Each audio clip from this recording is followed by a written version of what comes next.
अस्सलाम वालेकुम and welcome to in the arena. कहते हैं असल जीत है मसलों में से अपॉर्चुनिटी को निकालना, यानी मौके ढूंढना मसाइल में से। My guest today is living example of that. कुछ साल पहले, बल्कि एक डेकेड पहले, आज से कोई तकरीबन 10 साल पहले, एक मिडल ईस्ट में जितने मसले हैं उनकी लिस्ट बनाने से लेकर आज तक का सफ़र, and what a fantastic journey it has been. I am talking about none other than the co-founder and CEO of Careem, Mudassir Sheikha. आइए आपकी मुलाकात कराते हैं। अस्सलाम वालेकुम मुदस्सिर। वालेकुम सलाम अस्मा, क्या हाल चाल है आपके? बिल्कुल ठीक ठाक। सबसे पहले आपको बहुत मुबारक on completing a decade with Careem. Thank you. What a journey it has been, and today we want to talk to you about everything as much as we can. So thank you for the opportunity and the time, and I must tell the viewers that unfortunately हमें ये इस अंदाज में interview conduct करना पड़ रहा है क्योंकि मुदस्सिर को unfortunately कोविड हो गया है, and हम ये मौके का फ़ायदा ज़रूर उठाना चाहते थे. We didn't want to let go of this opportunity. So very, very kind of you to be able to do this despite everything that you're going through. Well, let's start from where it started from you. So you grew up in Karachi. Tell us what you remember of the city back then. I grew up in a typical middle class family in the city, had some of the same challenges that everyone went through, finding buses, being in the middle of crowded buses, being on the top of buses going to school, power outages, water tankers being called, negotiating with the building residents to figure out who's going to pay for it. So some of the same issues that most of us went through on a daily basis a couple of decades ago.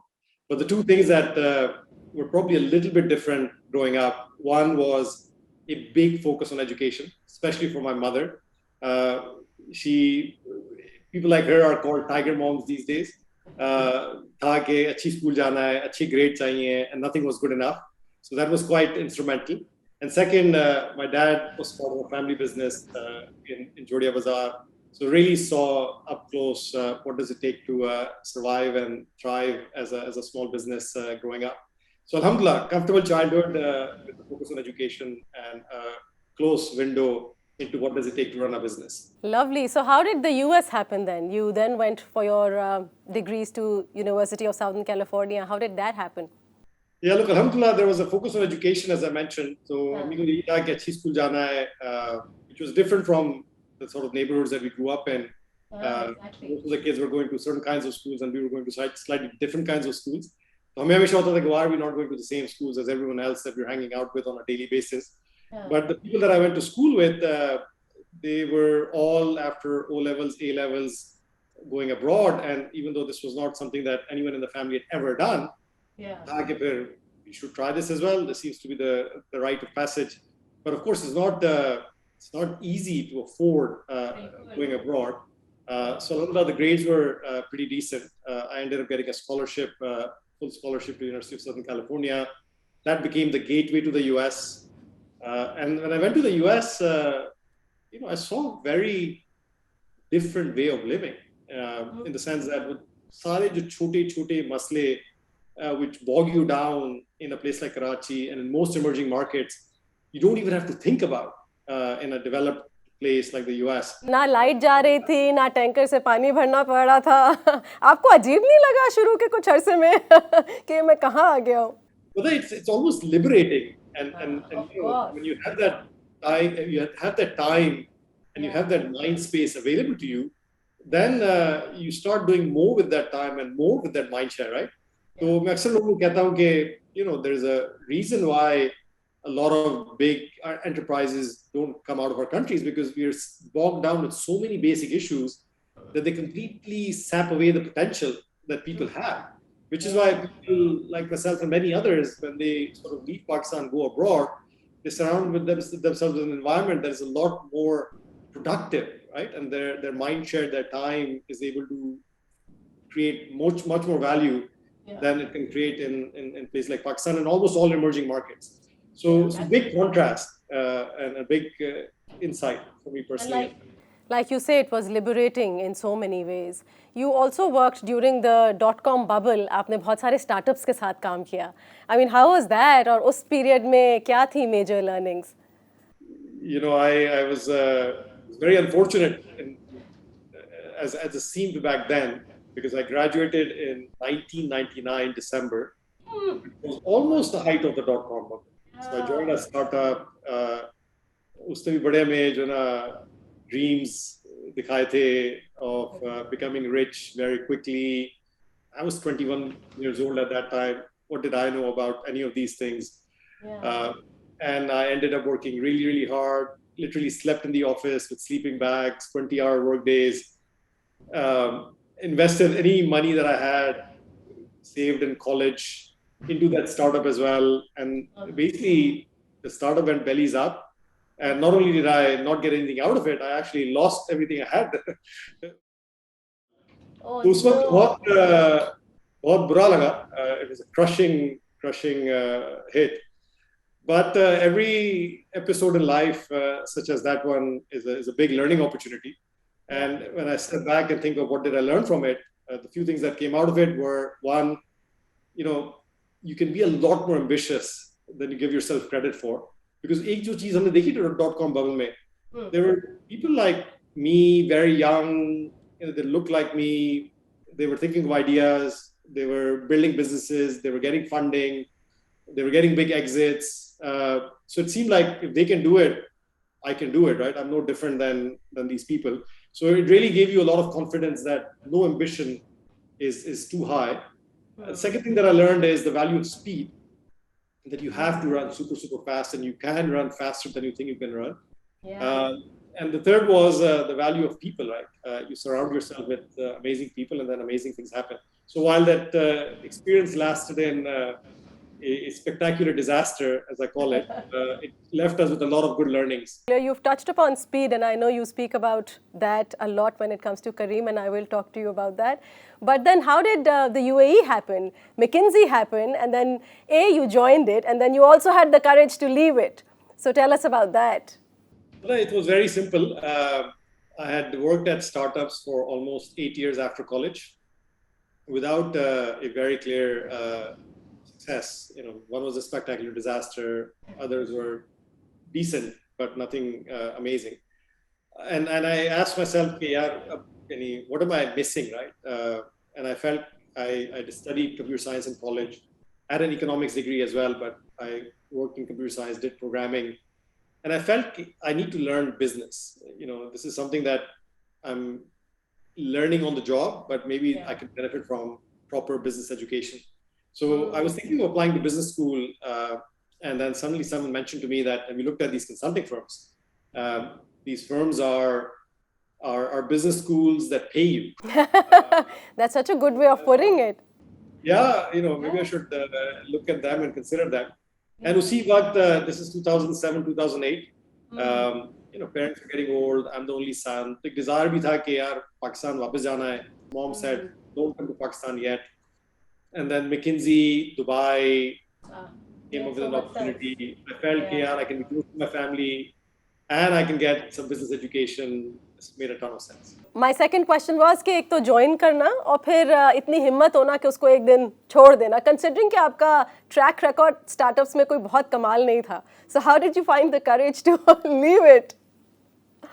No, look, I think startup track record may not have been great, but you also learn when you work at startups that you cannot give up. You have to keep trying and keep doing it. So initially the plan ही था कि McKinsey 2 years, you learn some business skills, establish yourself in the market, and then go and do a startup once again, go do something entrepreneurial once again. But Alhamdulillah, McKinsey is a great institution. I made a lot of very good friends, learned a lot. वो 2 साल 4 साल बन गए. वो एक undergrad, आप masters करने गए थे और आप undergrad करके graduate. Something like that. And then I met Magnus Olsson, who's my partner in crime, co-founder of Careem. He had a surgery in 2011 that almost took his life, brain bleeding, and that had to be treated. And as part of that very difficult experience in life, he had come to a realization that his purpose in life is to build something big, and more importantly, build something meaningful. And after he came back from his surgery, successful, wanted to build something big and meaningful, and I met him. वो कह रहा था यार कुछ करना है, कुछ बड़ा करना है और कुछ ऐसा काम करना है कि that can be our legacy on the planet. And surprisingly, at that time, I was part of a team that was exploring the setup of the McKinsey office in Pakistan. I was part of that team and I was working on a small thing. But as one of the things that I had realized working on that project was that there were not many large companies in Pakistan.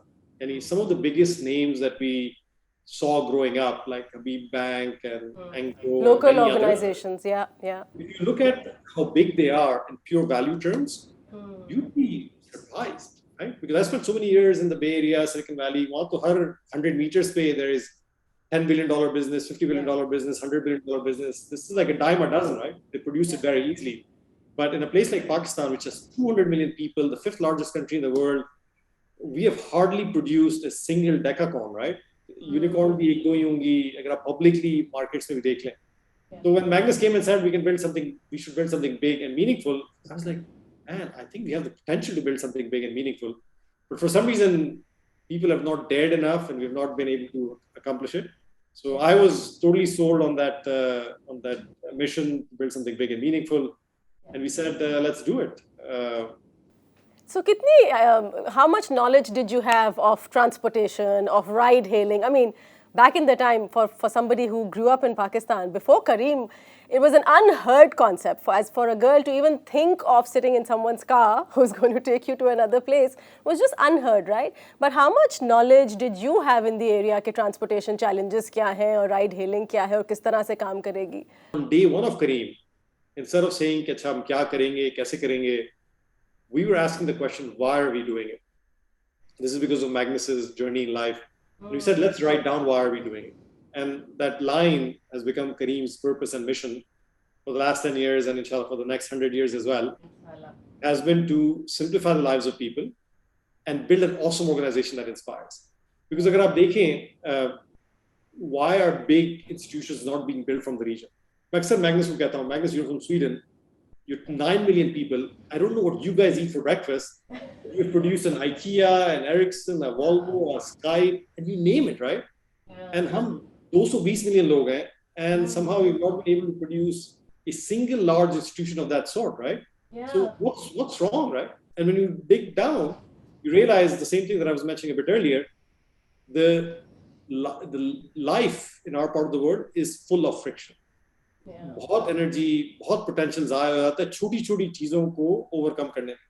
So if we can simplify the lives of people, we can unleash that potential. So we said, first mission of Careem, simplify the lives of people so that potential can get unleashed. Now, you also need to create confidence and self-belief, because just unleashing the potential may not be enough. You also need to create some inspiration. If this person in the world can do it, I can do it as well. So we added the second line to our purpose, to build an awesome organization that inspires. Simplify the lives of people and build an awesome organization that inspires. And then we said, okay, now, how do we build a big business that can simplify the lives of people? We said, and what business do we build? What business do we build, right? So we said, let's look for ideas. And transportation was something that we were suffering from on a daily basis as consultants, traveling a lot. Transportation was not reliable. We didn't know anything about transportation other than being customers of transport services. So after we identified the problem, we said, let's start learning it. The best way to learn it is to do it. We launched a very, very simple product, went to our friends and family, that start using it. And then we learned along the way. And one segment that really helped us with that learning were captains. Because a lot of captains, especially in Dubai and Saudi in the early days when we started, are from Pakistan, right? And they really embraced us. They taught us everything that had to be learned about the business, and they handheld our way into the business that we were about to start. So initial challenges kya the? We've heard that story of the 20 captains in kidhar kaun sa parking lot? I'm forgetting the name, but 20 captains in a parking lot. National City in Dubai, yeah. So what were the earlier challenges? Yeah, like where do I start, right? I think lots of challenges, a lot of admin challenges, funding challenges, talent challenges. But the two biggest challenges were basically talent and funding. Because 2012 mein, startups in the region were not a thing, right? So to attract amazing people to join a startup was very, very difficult, especially when we didn't even have the money to pay them. So that was a huge challenge. Everyone wanted to work at McKinsey and other companies of that sort. No one wanted to work at a startup. So that was one challenge. And second was funding. And starting a business in the region at that time was extremely expensive. हमने तो $50,000 lakh dollar जमा किए. हमने कहा शुरू करते हैं business. But by the time हमने company register कराई, office का deposit दिया, credit card acceptance का deposit दिया, $80,000 तो वहीं निकल गए. अब रह गए $20,000. How do you build a business at $20,000, right? And then there were a lot of small challenges that are all about building a product, getting the product to the market, learning from it, getting people to believe in you, to remain on the product, even though they may not be getting enough business from the platform in the early days, were all things that came up, and we problem solved our way through those problems. Right. So, एक ride-hailing app से एक super app तक. I mean, how did Careem do that? The plan was never to just do ride-hailing. The plan was always to simplify the lives of people, and we gave ourselves a very broad canvas.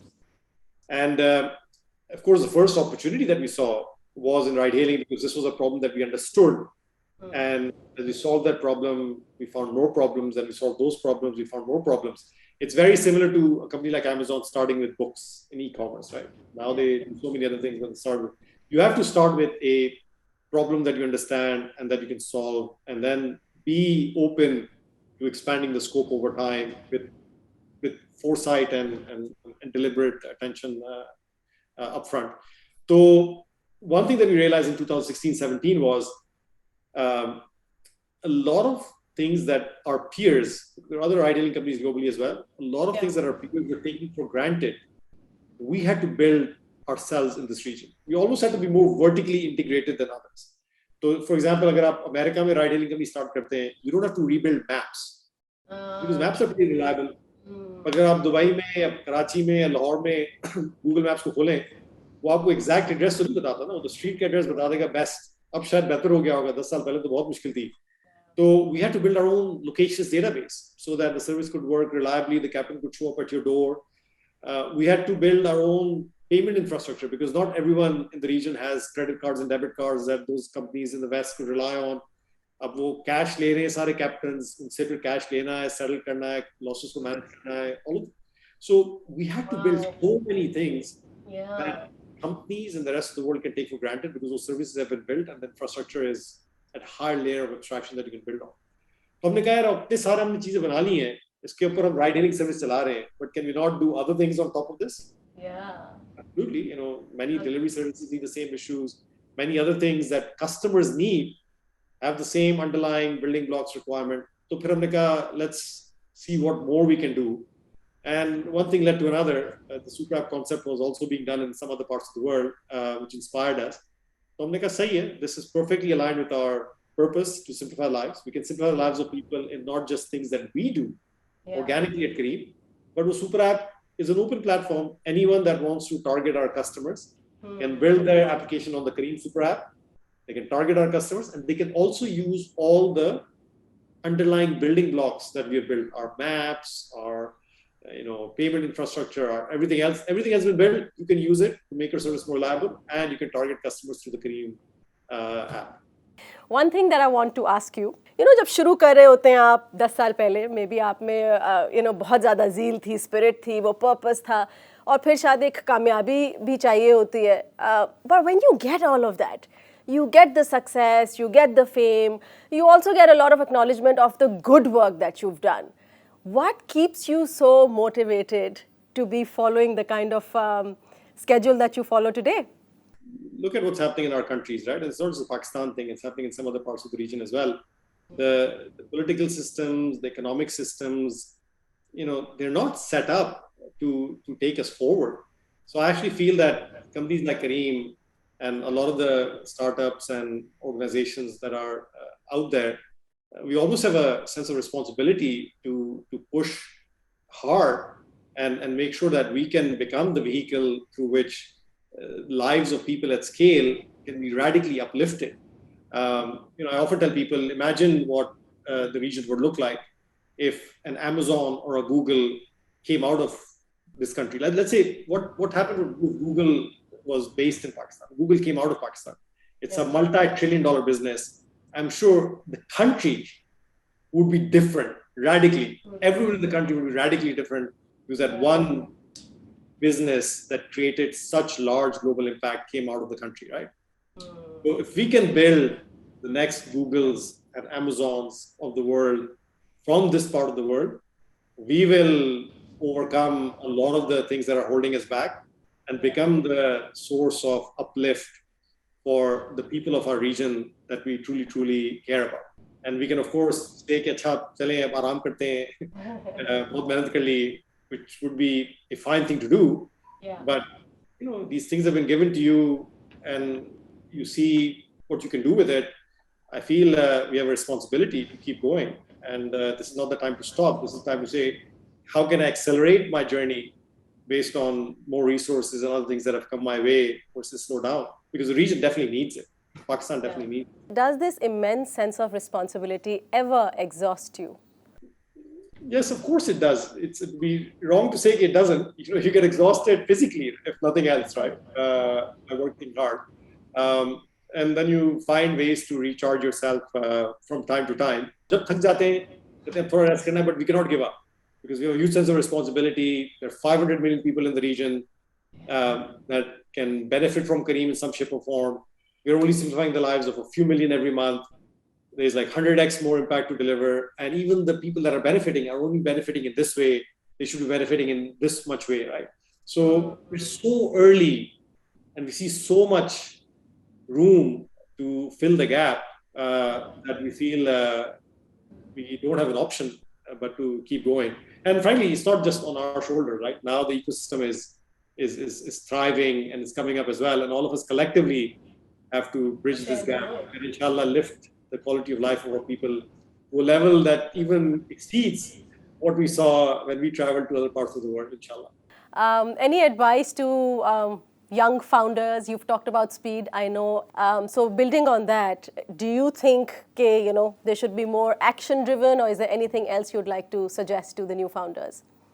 Yeah, look, I think the first advice generally is shoot for the moon. You have a lot more potential than you may give yourself credit for. So make sure that your ambition level is super, super high so that you don't shortchange your potential. So the first advice is shoot for the moon in everything that you do. The second advice is do it for the right reason. When you're doing anything for the wrong reasons, then all of a sudden bad things happen and people desert you and things don't happen the way that you want them to happen. So make sure you have the right intention and are sort of more purposeful in your orientation than purely materialistic, and always do the right thing. And then third, have a long-term perspective. And especially these days, the startup environment is going through a bit of a shake-up at the moment. And we were all coming from a time where, yes, speed is important, but there was a lot of practices. Jaldi growth dikhani hai, valuation badhani hai, paise raise karne. Take a long-term view on this thing. This is a long-term journey. This is not a sprint. Be prepared to run a marathon. So just take a long-term view and do the things that are the right things for the long term. Awesome. So be of service, shoot for the moon, and take the long term into perspective. Thank you so much, Mudassir. This was absolute pleasure. Can't wait to see how the Careem story unfolds even more in front of us. And we wish you and everybody at Careem lots of health and happiness. Thank you very much for your time. Bahut shukriya, Asma. It was a pleasure to speak to you. Do let us know what you thought about the show. Your feedback is very warmly welcomed. Apna khayal rakhiyega. Khuda Hafiz.